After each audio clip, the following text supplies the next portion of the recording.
இது காந்தாரா. இந்த படம் இல்லைங்க, இது ஆக்சுவலி இது ஒரு ஒரு உணர்வு. படம் பார்த்து முடிச்சதுக்கப்புறம் ஒரு உணர்வு உங்களுக்கு வந்து கண்டிப்பாக ஏற்படும். நீங்கள் இந்துவாக இருந்தாலும் சரி, முஸ்லீம் இருந்தாலும் சரி, கிறிஸ்துவாக இருந்தாலும் சரி, நீங்கள் கடவுள்களை நம்புறீங்களோ இல்லையோ அதை வந்து அப்புறம் வச்சிடலாம். ஆனால் படம் பார்த்து முடிச்சதுக்கப்புறம் ஒரு எண்ட் ஆஃப் பாயிண்டில் வந்து ஒரு உணர்வு ஏற்படும். அந்த உணர்வு தான் இந்த படத்துக்கான ஒரு வெற்றி. படம் ஸ்டார்டிங்லேருந்து கிளைமேக்ஸ் வரலையும் ஒரு சாதாரண படம் இருந்தாலும் படம் முடிஞ்சதுக்கப்புறம் உங்களுக்கு வந்து ஒரு உணர்வு ஏற்படும். அந்த உணர்வு தான் இந்த படத்தினுடைய இது சக்ஸஸ்.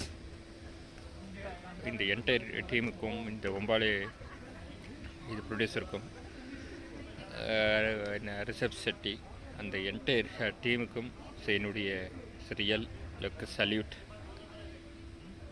ஒரு நியாயமான ஒரு இது படம்.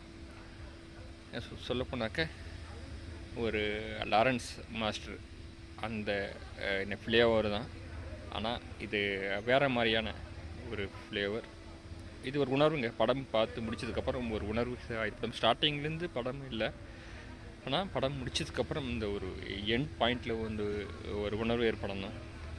இந்த உணர்வு தான் இந்த படம். Real salute.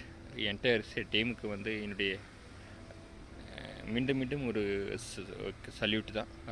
Thank you very much Ombale film. And இந்த டீமுக்கு, எல்லா டீமுக்கு ஒருத்தரை பாராட்ட முடியாது. என்டையர் டீமுக்கு வந்து என்னுடைய பாராட்டுக்கள். பாய்.